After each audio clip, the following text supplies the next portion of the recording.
Hi,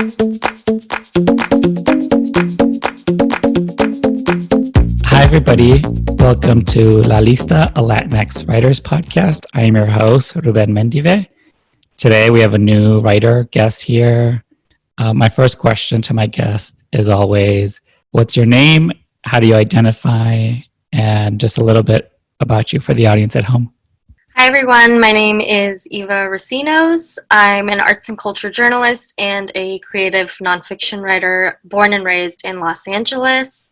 And I often like books more than I like people, to be honest. You'll fit right in then. So you sort of led me to my follow-up question. It's, where are you from? So I really like to get like a personal history of people and their families. So like, where are you from? What does that mean to you? And yeah, tell us about yourself. Yeah, so my family's from Guatemala. My parents came here, I believe, in the 80s. And I am born and raised in South Central Los Angeles. So it's interesting because I was the one kid who was born in the US, and I'm also a first generation college graduate. So a lot of that ties into my writing and into what I look for when I'm reading and what I look for in terms of representation, which I know we're going to talk about a little bit later. Mhm. But that's kind of the gist of my family's history from that generation to this one. Do you know like what brought your parents to the US and like also why they settled in LA? That's a great question. I've never asked why they settled in LA. My inkling would be that we already had family here. Mm-hmm. But I do know that, like with a lot of migrants, well, I don't want to say a lot of, I know with some migrants, it is the need to be in a country where they have more opportunity, where they feel like they can give their kids a better life. And again, that really ties into being a first generation graduate. And what is the experience like of going to college when you don't have your parents to ask, what was it like? What did you go through? What should I know? So that was definitely a big part of it. But I do feel like for me, it was, this pressure of always being the perfect student, being the perfect kind of like representation of a Latinx community or like our community, our people, quote unquote, right? Mm-hmm. And that does get complicated as I get older, but always wanting to do everything right, I think that was a really big pressure. And I kind of had to find ways to deal with that. And I think in some ways, writing became my first love, and I worried like, oh, but what if that's not, it's not a straight and narrow, it's not a lucrative career.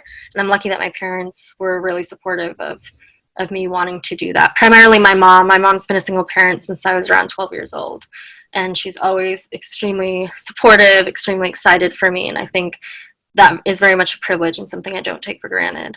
Like, what did your parents do growing up, and what do they still do? I always like to get like a sense of people's parents and their story. Yeah, I mean, my parents really did whatever they had to. I have two older siblings. They had kids when they were really young. My mom was, I believe, 19 when she was pregnant with my older sister. So they honestly took whatever jobs they could. My dad was a butcher at some point, and my mom currently works in just billing and office administration. And but she remembers really having a love of poetry and a love of the written word. And it's a little hard in terms of, and I write a lot about grief, it's a little hard in terms of knowing my dad because I didn't really get to know him. I didn't get to know him as an adult at all, and I didn't really get to know him through that lens. But I know that they both listen to a lot of music. I mean, those Spanish oldies are something that I really take away with me as an adult. I'd be in the car and I'd be like, I don't even know the name of the song, but I know the lyrics. Yeah. And I know when I was a kid, I was like, yeah, I'm sad. Like, I get it. I didn't get it. I didn't know it. That kind of stuff. So I did grow up with a lot of music. I grew up with a lot of group gatherings. And so I think when I decided that I really wanted to write, my mom was definitely just like, go for it. I'm not from LA, so I don't know. I feel like I just discovered or started meeting people from South Central. So like, how would you describe it to like someone that's never been there? And like can you give us like a sense of the community there? Yeah, I mean, I think South Central to me is the sound of palm trees. swaying in the wind. It's a certain white noise that I've always really loved. And it's also a certain strangeness because palm trees were obviously brought to certain blocks of Los Angeles, but that's always how I've seen my view of the sky framed. But my view of the sky has also been broken up by things like choppers. There were always LAPD helicopters above us. There were always sirens in the distance. There were a lot of things that have impacted that area. And honestly, I'm still doing a lot of my homework on that. But for example, when the Rodney King case happened, I was super young. And so that was happening all around us. The sort of energy of that was around us, but I don't remember it because I was so little. I was probably 2, I think. So I think it's a complicated area, but I think it's a really beautiful area.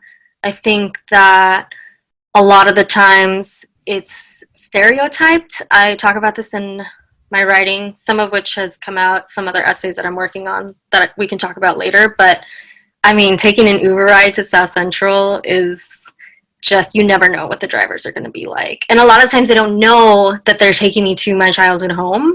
So they'll make asides and I'm just like, okay, here we go. So I had to learn little by little that it was very rife with stereotype, that it was really something that was, oh, you don't want to go there type of thing. And having to reckon with that because I was like, this is my childhood neighborhood. It's really beautiful here. It's really peaceful. It, of course, has violence, but I think that I had to learn to come to terms with, okay, I'm from this place that a lot of people are like, I already have an opinion on that place, and that's it, So I think that's hard. And also, it's a space that's really, really important for the Black community, and I had to learn a lot of that history because I wasn't taught that history in school, and I think that experience has also been really important to me, for sure. Yeah, no, I'm from Chicago, so and grew up on the south side of Chicago. So it's like I'm not even from LA, and I sort of have an idea of the reputation South Central has.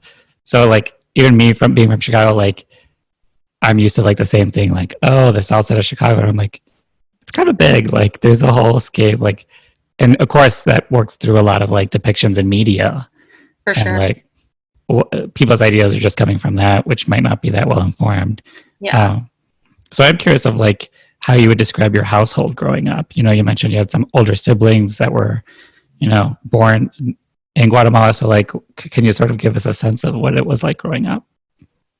Yeah, so I mean, kind of on the funny side, because I think about 15, 17 years age difference between my siblings. So they actually weren't in the house with me for too long. So I was kind of raised as an only child, and then I was referred to as la bebé or la princesa or whatever. So then it was just oh God, you were so spoiled.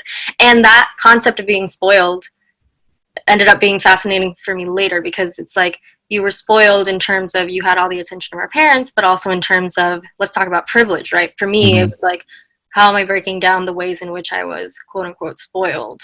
And I was given certain opportunities, not even necessarily because it's oh, okay, I deserve them. It was because there were so many other things blocking these resources for my siblings, for my parents, and for a lot of communities. So yeah, but in the meantime, when I was growing up, I was spoiled. I basically, was a daddy's girl. And our house was a lot of, like I said, Spanish oldies. It was a lot of carne asada in the backyard. It was the smell of fried plantains and fresh pan dulce from the panaderia nearby. I would say the one we'd go to was maybe 10-minute drive away. And so that was especially Sunday mornings, you had a Guatemalan breakfast of the plátanos fritos and the frijoles and the pan. It's so good. And yeah, it was very family centric. Your family came first. You always ate at the dinner table. You always spent that time together. It wasn't acceptable okay, I'm going to eat in front of the TV on my own, So yeah, I think I grew up a lot with that sort of feeling I was part of this unit. And then again, I think that kind of translated into the pressure of, okay, I have to be a great student, to make my family proud, kind of thing. Yeah. And sort of can you talk about that, being a student? I like to get into elementary school and leading up to high school. just like I always set it up sort of as like, who were you in high school? Who were you pretending to be? And how did people see you? Yeah, that's interesting. I mean, elementary school, apparently the kids, we all did poems for this anthology that was put together, and everyone had a poem and their name and their age. And mine was called something like "You Were the One I Most Admire," and I'm pretty sure I wrote it about my parents. And every line rhymed with admire, of course, because I was like, it's a poem, it has to rhyme, right? That's the, my limited understanding. And I remember that's when I was like, okay, I want to see my name in books. Like, I really love books, and we would have like, oh my god, the Scholastic book drives then, and then like middle school and things like that. So I was a bookworm. Like, I was the girl who would sit on the side of whatever benches were in recess, like the side of a handball game, and I was reading instead of playing handball because I was like, that's what I wanted to do. So I knew that pretty early on, and that kind of continued through middle school. I think for me, again, going back to the theme of grief, there's this very sort of pivotal moment when I'm 12 years old and I lose my dad. And that is also the time when I think I'm around 6th or 7th grade. So it also feels like you're about to get to the end of middle school, you're about to figure out where you're going to high school. So I feel like that really was a tough time. And so when you say, who were you in high school or who are you pretending to be? I mean, I think at that point, let's say even looking at it through music, it was like, okay, I listened to my parents' Spanish oldies, and at that age I thought they were lame, or maybe I liked some of them but I wouldn't admit it. And then it was listening to a lot of hip hop, listening to a lot of pop, and then in high school it was full on, I just wanted to listen to alternative rock because I wanted something angry, and I was trying to be different from the people around me because I felt like they didn't understand me. And the other thing to know is that I actually went to a Catholic all-girls high school, which I hated. Unfortunately, I just didn't seem to fit into that environment. So yeah, I think a lot of it was wanting to say, hey, I'm this really angry, misunderstood person, but I think the root of it was dealing with this grief over losing someone who was really important to me. So I think now I try to write about it from that point of view, but also with the narrative distance of who I am today and how I'm seeing the ways that that affected me. Yeah, and so like through high school, like did you have like a sense of like what you wanted to do after? Like I always ask people like, what was the plan after high school, and did things go according to plan? Yeah, my plan after high school was definitely to go to college because the school was a college prep school. So they really drilled that into you. They really wanted you to focus on that. And so I thought, I have to get my bachelor's degree. That's the thing that I have to do. I don't really know that I necessarily thought, okay, writing is going to be what I do. I knew that I really loved to do it, but I don't think I really knew what it looked like in that moment. I think maybe I knew I liked books, but I didn't understand how they came to be. I didn't understand how you could craft an entire career around a thing that you loved. Mm-hmm. But once I got to college, I thought I can't major in anything besides English. That's the only thing that I felt like I was good at. And so, but around that time as well in high school, I started taking an AP art history class, and I really loved that class. So I decided to minor in art history when I went to college. And slowly but surely, those two interests started coalescing, and that's how I got into more of the arts and culture journalism side of my work. Yeah, and can you sort of talk about your college years? Like, where'd you go to school, and like sort of what was your experience of that? I went to USC, which was one of my dream schools because USC is in South Central. And Mm-hmm. I have been thinking a lot about that as well in terms of that tension of being this really elite institution in the middle of a neighborhood in a way where a lot of people say, oh, what a great school, but what a shame about that neighborhood. What a shame about that area. Sometimes it gets compared to UCLA, which is another big university, and in terms of people saying, well, the Westwood area is great, but USC, poor USC. What does that mean? Who are you saying that against? It comes down to the Black and brown communities who are there. I didn't have the critical mind to think about that when I was there because I was so focused on graduating. I was so focused on doing a good job, and I did start to really understand it, I think, my senior year when I was almost done, because that's when they really started talking about redoing the University Village nearby, and that was where I used to go get ice cream with my dad when I grew up. So I didn't want to see that Baskin Robbins go. Even small things like that, where you think about, you know, the psychogeography of a place, like your associations to a place, and the ways in which outside forces can really change what communities look like, I think is really important. So it was kind of this complicated relationship that I had to the school, but when I was there, I just felt so lucky and so privileged to be on that campus and to be just kind of gleaning as much as I could while I was there. So I started working for the Daily Trojan, which is the newspaper, the student paper there. And that's when I really started getting more into journalism and storytelling as a sort of form of talking about art and talking about arts and culture. Yeah, and it's so interesting that you bring that up about like USC and like the part of town it's in. I've spent some time at USC, just through like people I know, and to me it was very apparent very quickly, being an adult at this point, like the sort of like unspokenness of like what neighborhood it was in, and then also like a sense to like assure the parents that their children would be safe. And yes. And I was talking to some people that went there, and it wasn't really clicking for them. And I was just sort of like, to me, like the most stark example is just like they sort of have like this. I don't even know what they call them, like just like the safety people in the jackets who stand within like a 2-mile radius of school. Like campus security, campus safety people who just stand in the corner just to like as a presence to like let people know they're safe.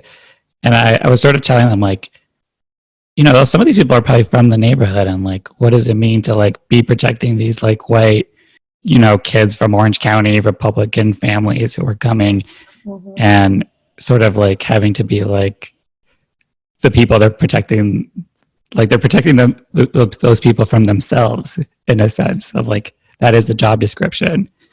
So, and it's a sort of interesting because a lot of USC people I feel like are like, I don't know, they're like in a bubble, and like, I don't know, just like the prestige of it and what comes at the expense of that. Definitely. I think the prestige of it is a good way to put it, because growing up, that's what I knew. I didn't know the problematic parts of it. I knew the prestige of it, and I knew the sort of honor of being there, the privilege of being there, if you will, because it is such an institution, and it was the institution that was closest to me. It was the college that was closest to me, and we would grocery shop in the area. I had friends whose parents had businesses in the area. So it just felt like, oh, this is something that is attainable, right? Because it's so close to me. It's so, kind of crazy that it's right here in our neighborhood. But then realizing little by little, oh, there's some divisions that are being created here. And also that people are coming from outside the neighborhood, like you would with any college, really. But you're totally right in terms of the ways that you have to think critically about, well, what are the demographics and what part of the country or the world are people coming from, and what beliefs do they have that might clash with the surrounding neighborhood. Yeah, because you can't even step on campus without like being like pre-approved through like a little computer, and like there's like gates all over. There's a wall surrounding it to make sure that no one just happens to walk on campus, because God forbid. I know. I remember walking onto the campus when I was a kid, and I had internalized that sort of, I don't know. I guess I had internalized that feeling of, oh, well, it's weird that nobody's stopping us. Even as a kid, I thought it's weird that no one's asking us what we're doing here. We can just walk on here.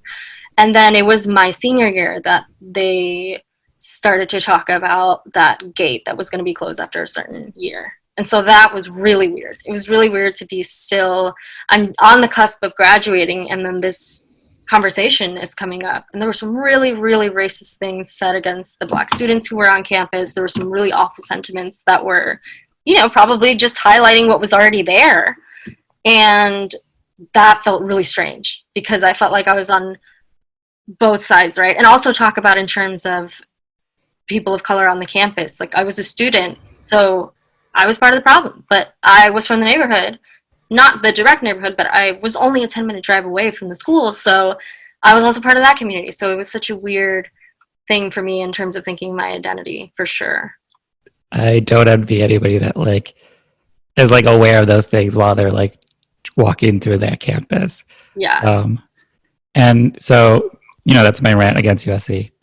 This is a complete outsider. I'm just like, this ain't right. I know, it's so hard though, because, I'm willing to admit that I loved when I was there in some Yeah. way. Like, of course it wasn't perfect, but I did have professors who helped me. I did really study the things that I wanted to. So that's hard. It's like, what do you do with that space where it's like, now with your own critical eye that there are issues, but at the same time, I guess in a form of assimilation, like I needed that degree. I felt like I needed that degree, and I felt like I wanted that chance. And I do think that, Black and Indigenous and people of color should get that chance if they want it. I don't think you have to love following the institutional route, but we need to be there at the same time if you want to be there.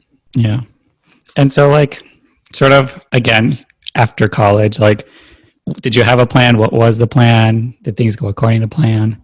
So after college, I basically decided that I wanted to keep going in this higher education route, and I wanted to get my master's, and I realized that I really loved art, and I wanted to keep exploring why there wasn't good representation of certain communities in art, i.e. anyone who's not white and predominantly male.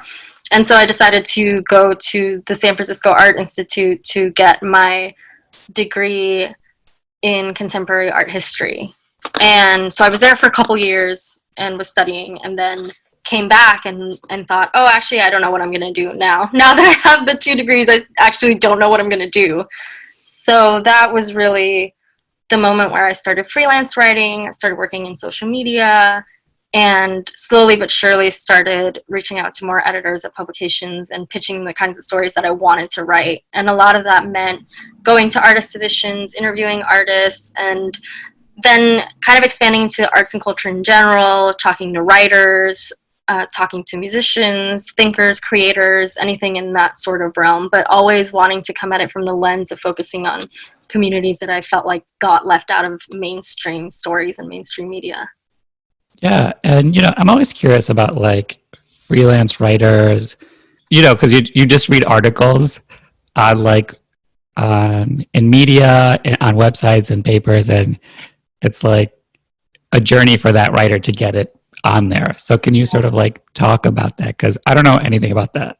Oh my gosh, it's so much work. I don't know if that's because, I've been freelance writing for I think 7 years now, so obviously I haven't been doing it for that long, but it's a lot of work. You have to really come up with this idea and have it be the strongest possible idea by the time that editor sees it. And that also means getting through to their inbox where a bunch of other people are saying, I also have a really good idea. I also want you to notice me and to ask me to do these stories. So yes, it really starts with ideating. Then it starts with putting the pitch together. Then you have to find who you're going to send it to. Then you have to send it to them, wait a little bit, see if they're going to respond or not, and then move on from there. And then usually when you do get a piece accepted, you have to talk about what is the word count going to look like? What rate are you going to be paid? You have to maybe go through 1 or 2, sometimes 3 rounds of edits, and then finally it goes up. And also I think, with visual art, it's tricky because you need things like images. So who can you get images from? Do you need to get permission for certain things? Do you need to talk to an artist, a curator, what have you? So it is a lot of behind the scenes work before the actual article is live the way that most people see it. Yeah. And, just for like people that are curious about getting started, and even like you now compared to when you first were starting to like pitch stuff and write stuff, like what are some things you wish you knew? So someone told you at the start that was like, this is like some hot tips. This is some shortcuts. Like nobody told me this, but everyone should know this. My hottest tip is get used to rejection. I wish someone had told me that from the beginning, especially when you're starting out and you have this little golden nugget of an idea that you love or this person that you really want to write about. It's going to get rejected more often than not, and you just kind of have to keep going. I think of course that applies in a lot of different artistic areas, a lot of different mediums. But I think particularly with journalism, how it is nowadays, it can feel like, oh, I like to say a pitch is basically a fancy email. So you're saying, I'm sending an email to an editor. I'm pouring so much into it. I'm so excited about the story. And you might get a no, and you just have to keep going. You just have to say, okay, I'm going to find somewhere else for it. Maybe it wasn't meant to be. And also not internalize it in a way that's saying, oh, I'm a bad writer, I'm a bad journalist, or what have you. You just have to keep going. Yeah. And sort of can you talk us through just like the first time you felt like something hit, the first time something got published that you were just like, okay, like I know now, like I can follow this like pattern and like sort of get some momentum. Yeah, definitely. I guess, when I was in college, I wasn't doing a lot of pitching. I did internships more than anything. So it wasn't until I would say after I graduated when I started finally getting some things accepted. For me, what's most important is creating a relationship with an editor. So I would say I don't necessarily have a specific memory, but anytime that an editor says, okay, what else have you got for me? That's kind of the best possible outcome from that. So you really want to try and create relationships with editors so that you're on their list for when things come up that might be in your wheelhouse or in your expertise, or that they're asking you, please send me more ideas. That's the best, I think. Mm-hmm. And I always like to like follow the through line of like of people's writing. So like, you sort of mentioned that you were like writing in school and then at the paper. So like, can you sort of just like follow that through line of like, this is going to be my career. Like I know it and this is what I'm pursuing. Yeah, I think for me, there's the aspect of, well, I like to think that everything I do is creative, but for me, there was the aspect of pure creativity in the sense that when I was a kid, I remember having a little notebook on my nightstand where I would just scribble random phrases that I would think up. And I didn't know what I was doing with them. I wasn't worried about anyone seeing them. It was just that I was playing with words and I was interested in how things sounded. So that was when I was really young. And then my little poem was in that anthology, which of course I was very excited about in elementary school. And then getting to college, and I've talked about this a little bit before, but the funny thing is I wanted to be a fiction writer, but I didn't get into the advanced fiction workshop, again, talking about rejection. So I thought, you know what? Fine. I'm not going to be a fiction writer. So I said, well, what can I do in nonfiction? And that's when I turned to the paper. I had already, I think, been writing for them, but that's when I really seriously got into it. So then after graduation, I would say I continued doing journalism and then started writing personal essays as well. And I would say maybe in the last few years, really, in that post-college time, I've been thinking a lot about creative nonfiction, reading a lot of memoirs, reading a lot of essays, thinking about format, and in that sense, telling my own story. So I would say they're interwoven in the sense that in my arts and culture journalism, I really look for people and stories and histories and places that I feel like are overlooked. And in my creative nonfiction writing, I really want to sit with the things that have happened in my life and how they relate to larger issues and conversations that are happening right now. And of course, my identity, being Latina, being first generation, is a really big part of that because I think that we need a lot of those stories. And my story is just one of many, many stories. So I think that that's important to remember. What are some of the like the themes in your writing? You talk sort of about how grief is something that comes up, and so like, what are some of the like personal things for you, and also just like stories that you feel like resonate with you and are like things that get you excited to write about?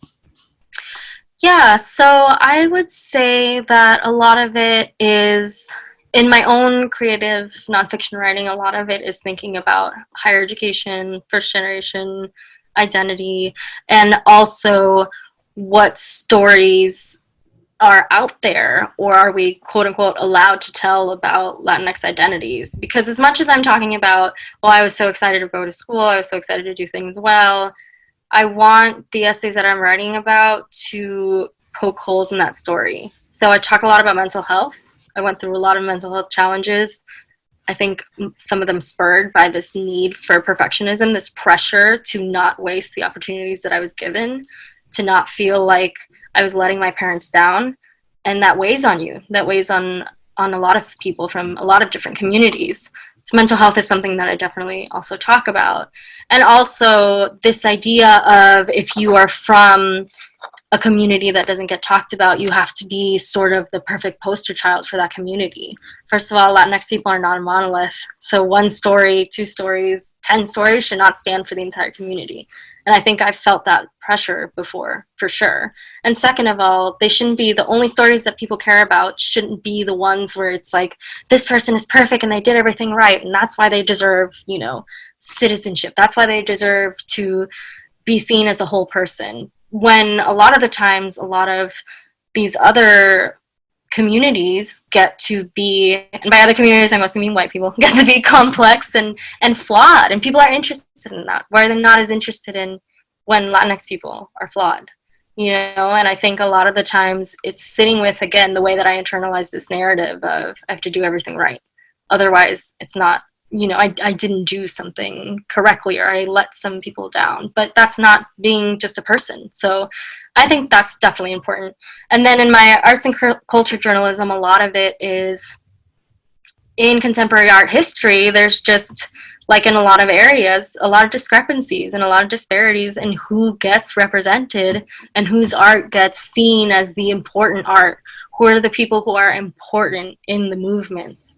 So I think a lot of really important conversations about that come up in terms of, when we're writing these histories or thinking about these histories and these genres, who are we talking about and why are we not talking about other people?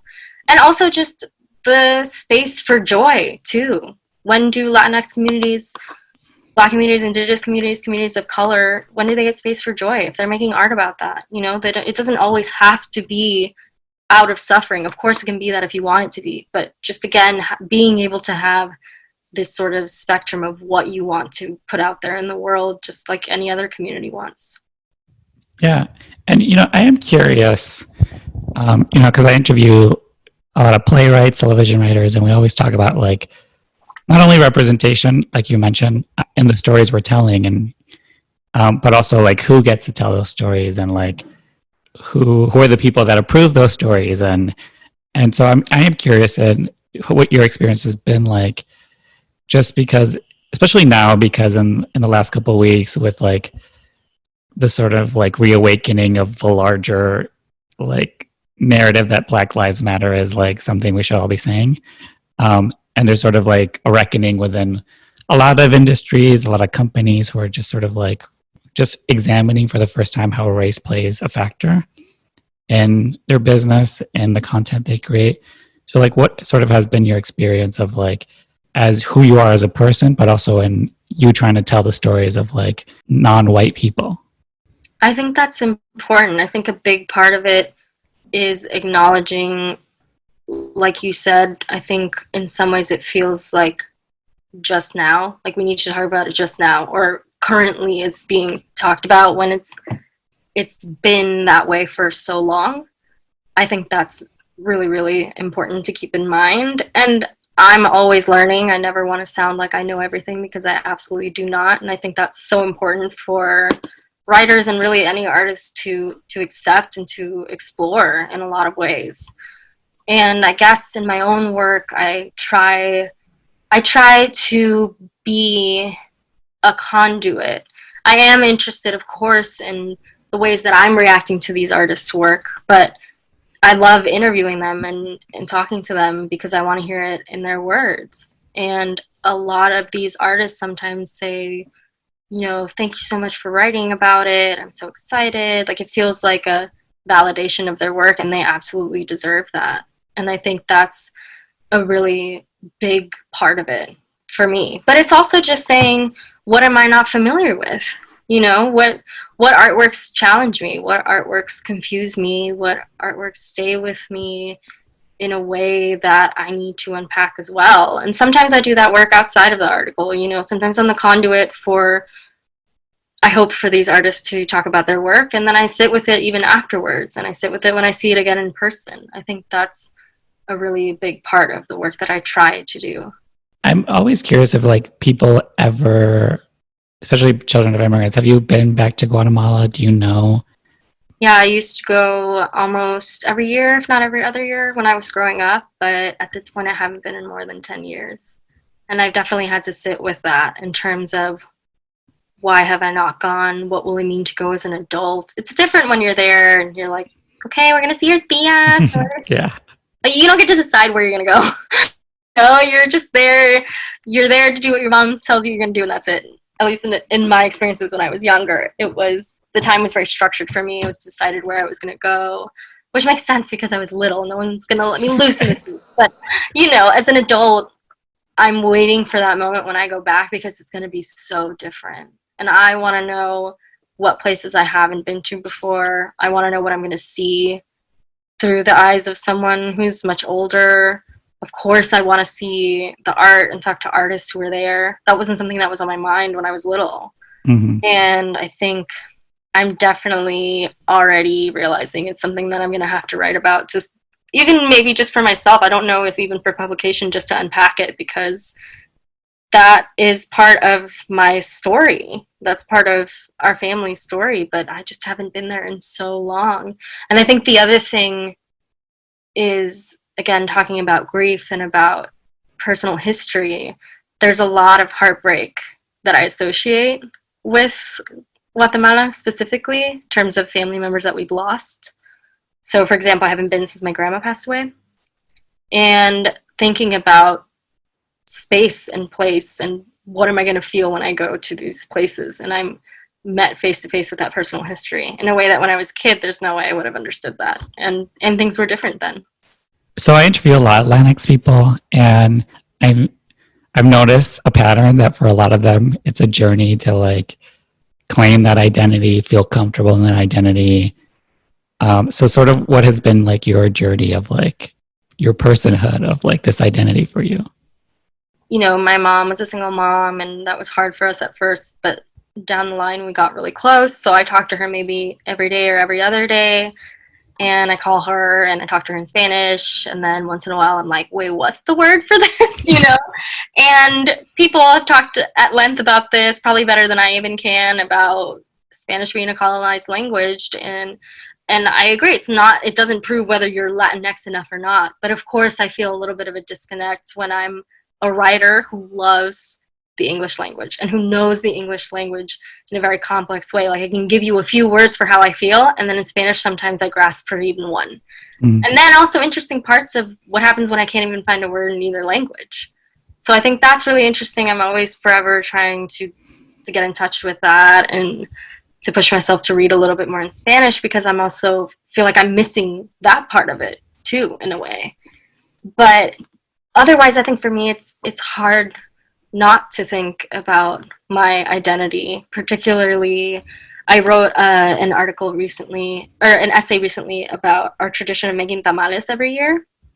And food for me is huge. Again, I grew up with the carne asadas, and I grew up with these tamales that we make every year for Christmas. So thinking about when it comes to the ways that we see our culture and the ways that we see gathering, food has always been a really big part of it for me. So that's something where I'm instantly transported to childhood.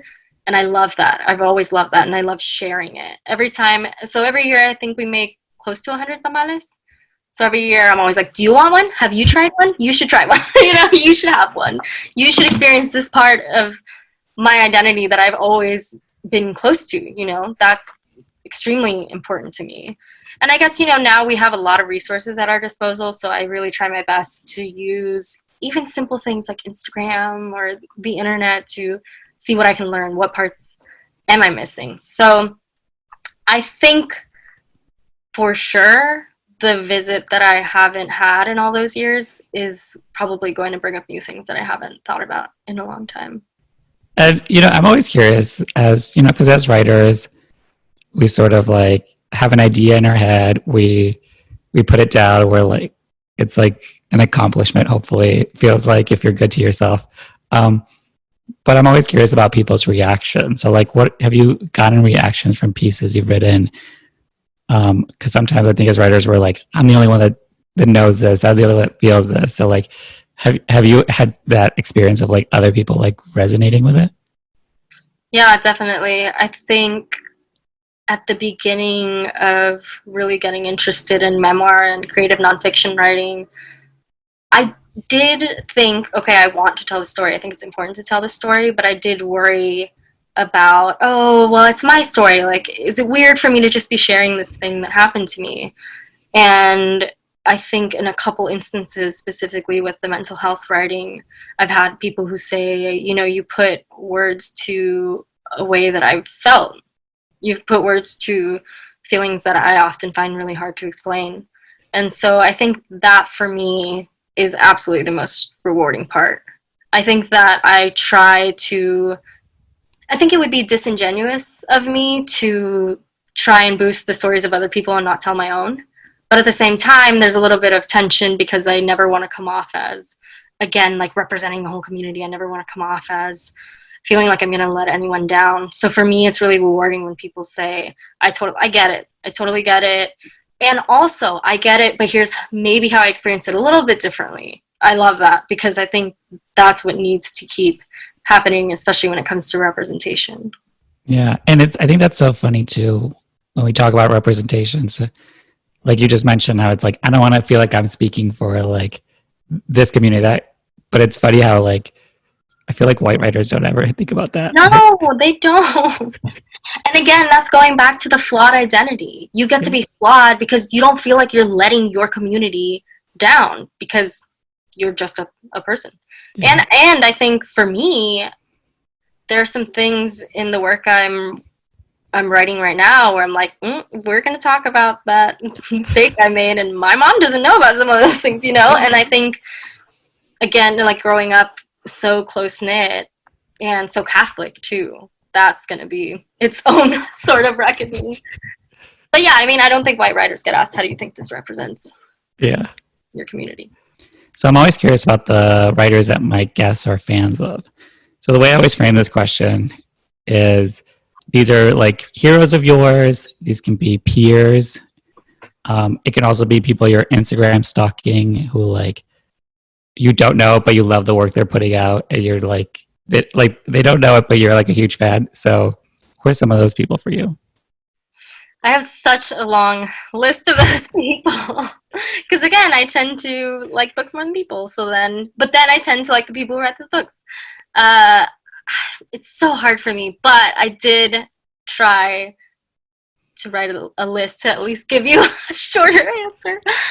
I really love a lot of the work that Carmen Maria Machado has been doing, particularly her memoir. Her memoir was the kind of book where I read it and I was like, you know what? I don't need to write my memoir. She did it. It's really good. The end. Like, nobody needs to do it anymore. Obviously, I didn't hold on to that sentiment because nothing good would have come out of that. But it just was so well done, structure-wise, language-wise, image-wise. And I'm such a big fan of that sort of work where it's like every single element is thought of so carefully, and it is also a really emotional, intense story. So that was interesting for me to see. You know, when you're writing about your life, it is personal, but you still are working on a craft, so you have to distance yourself enough to know how your readers are going to be interpreting it, are going to be receiving it. So I really love Carmen Maria Machado's work. I really love Elizabeth Acevedo, who I've interviewed before, who writes YA, but in recent years I've really discovered the ways in which YA sometimes tackle things that even adults are afraid of talking about. So I think that the books that Elizabeth Acevedo has done, and I'm sure will continue to do, are really, really important in that sense. I also, a long time ago, I sent an email to Christina Henriquez after I finished reading the Book of Unknown Americans. And I said, this book was so good. And I remember I was in the living room with my mom, and I was like, Mom, this book was so good. Hopefully one day I will write a book like this. And I emailed her, and she emailed me back. And she said, I can't wait to read the book that you're going to write. And I mean, it's so simple and small maybe, but for me it was really validating. And now I know, especially, like, she must have so many emails, and so for her to take the time to say, hey, thanks for reading, and I want to read your book one day was amazing. And also, I was really lucky to do a retreat last year. I was at Idlewild Writers Week, and I studied with Wendy C. Ortiz. And a lot of her work is just so good and thought-provoking, and again, a lot about playing with voice, with structure, with format. So those are some of the main ones that I am currently entrenched in. Although, also speaking of Idlewild, I wanted to give a shout out to Javier Zamora and his poetry, which absolutely has just knocked my socks off. Sometimes I sit on the couch and I just read his stuff out loud. Because speaking of seeing how words and sentences and letters come together, I mean, he's a master at that. And I think his poetry is just so good, and it cuts so deep. So yeah, and also, in journalism, a lot of people who really shaped or influenced, or who I was fangirling over, Carolina Miranda, who's a staff writer at Los Angeles Times. She's really great. She's always been really supportive of my work, and she's doing some really important work herself, and has been forever. She's been doing this for so long, particularly about visual art. And also thinking about Raquel Gutierrez, who's a writer and artist and educator. And again, I think we probably first met on Twitter and then met in person, and they've also always been really supportive, and the caliber of their writing is always so fantastic. And yeah, I just really love fangirling over people who I think are great writers, even people that I might know IRL. I'm still just like, man, how did they write that? Yeah, I'm the same way. I'm too big of a fan of so many people. And some of them are my friends, and I'm like, we're friends, and that's like cool to me. Yeah. So sort of to start wrapping up, let's do like the social media plugs first. So like, where can people find you? So people can find me on evarecinos.com. On Twitter, I am Eva_Recinos. And on Instagram, I am little Eva, because I am under 5 feet tall. I'm about 4 feet 11 inches and a half, give or take. And I also run a monthly newsletter that's called Notes from Eva, which is for creative people. So whether you're a writer, visual artist, dancer, what have you, I like to give a lot of tips and do interviews with other people just about what it's like to live a creative life.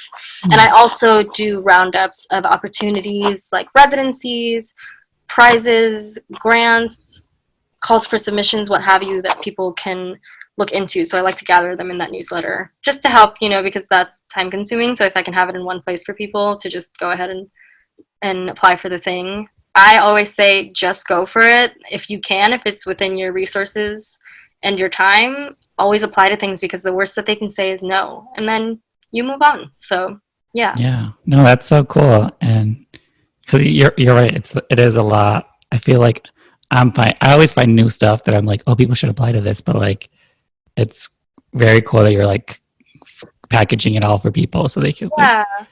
And also, and I think you're right too. It's like, I feel like a lot of times we like talk ourselves out of applying. Like we already said they'll say no, so we don't even bother. No, I think it's always worth it. Again, as long as it's not something where it's, stressing you out more or affecting your mental health or anything. But if it's something where you're like, no, maybe not, or they're definitely not going to take me, you don't actually know that. And when I went to Idlewild, I didn't think I was going to get in. I did the application really last minute. And I went, and it was such a good experience. But if I told myself, oh, I'm not going to get in, or like, oh, I barely have any time, I wouldn't have gotten that opportunity. Yeah, and I've also noticed sort of from your social media that like, or like just your handle, that like your height is like something that like is like part of the brand. Yeah. So just like, so how did that come about, I think I'm poking fun at the way that I think it's been used to poke fun at me before. So I was never intensely teased, but I was just teased about it my whole life, and told things like, oh, I thought you'd be taller in person. It's just so weird. Or people, mostly guys, being like, oh, you're so small, I just want to pick you up. Can I pick you up? Like a weird yeah, just a very strange thing. And I think also just wanting to, you know, have fun with it, but also just say that I don't know how to phrase this. I think just say that you shouldn't, of course, you shouldn't judge people by how you first know them, but I think it's like who's allowed to be an artist or who's allowed to be a writer. And so it is kind of a funny joke, but it's like I have this passion that is serious, you know, whether or not you decide that it is serious when you first meet me, because, you know, and this was when I was younger too. Like, I'm young, I'm petite, I'm a woman of color, like all these things that it's like, of course, people are going to have to reckon with. But it's like I take my work very seriously, and I know a lot of other people who take their work very seriously. So I think that's kind of where that came from. Yeah. No, I mean, it works. I can already picture like the book cover now. And like, so my last question is always to my guest to help me title the episode. Oh, yeah. So the prompt is a blank Latinx writer. So in that blank, you can put more than one word. You can mix them all around. Just whatever feels true to you as a writer, as a person, as in the moment from the conversation. I use this as like a promotional tool, just so like when people see the title, they're like, "Oh, that's like me. Like I should listen to this, or I can find community within this." So yeah. So what's your title? This was so hard for me to think about because I'm just so, I mean, of course, all writers are like, oops, I wrote 500 words instead of 100, you know? So I was just like, God, how can I boil it down in a way that I think would be interesting for other people? I thought about maybe something like an art and book obsessed Latinx writer, or maybe like an art obsessed bookworm Latinx writer. That was the first thing that came to mind, but I'm also open to feedback. No, listen, whatever feels true to you, you know? Okay. Yeah, no, I think that's perfect. So I want to thank you so much for being on the podcast. This was such a fun conversation.